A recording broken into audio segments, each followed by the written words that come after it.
Hello everyone, welcome to a new video. तो चलिए इस वीडियो में देखते हैं हम लोग बिजनेस इन्वायरमेंट का एक क्वेश्चन है operating environment of A business is basically. तो ऑपरेटिंग इन्वायरमेंट जो होता है बिजनेस का वो किसके अंतर्गत आता है? ऑप्शन है general environment, micro environment, economic environment और पॉलिटिकल इन्वायरमेंट। तो इसका आंसर होगा option number B, micro environment. अब इसमें हम लोग देखते हैं कि बिजनेस इन्वायरमेंट कितने तरह के होते हैं। तो बिजनेस इन्वायरमेंट को हम सबसे पहले दो भाग में बांट सकते हैं, एक्सटर्नल इन्वायरमेंट और इंटरनल इन्वायरमेंट। एक बाहरी पर्यावरण और एक भीतरी पर्यावरण। तो एक्सटर्नल इन्वायरमेंट इंक्लूड करता है माइक्रो और मैक्रो को। एक्सटर्नल में भी दो पार्ट होते हैं, माइक्रो और मैक्रो।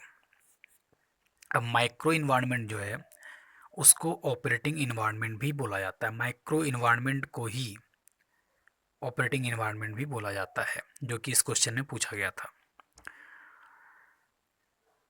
उदाहरण देखें तो जैसे कस्टमर है, supplier, competitor, location of firm, behaviour जो है फर्म का, तो ये सब माइक्रो इन्वायरमेंट के अंतर्गत आता है।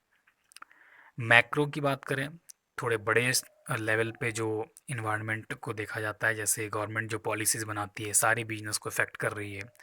पॉलिटिकल स्टेबिलिटी जो है वो हर तरह के बिजनेस को इफ़ेक्ट करेगी। लीगल फ्रेमवर्क, टैक्स का जो लॉ बनता है, इन्फ्लेशन अगर बढ़ रहा है, घट रहा है, तो वो सभी बिजनेस को प्रभावित करती है। तो ये मैक्रो इन्वायरमेंट में आ जाते हैं। इंटरनल की बात करें तो इंटरनल इन्वायरमेंट में 6 M's को देखा जाता है। तो 6 M में है man, money, marketing, resources, machinery, management, structure and nature और मिसलेनियस, जिसमें कि रिसर्च एंड डेवलपमेंट, कंपनी की इमेज, इन सारी चीज़ों की बात की जाती है। तो ये होते हैं इंटरनल इन्वायरमेंट।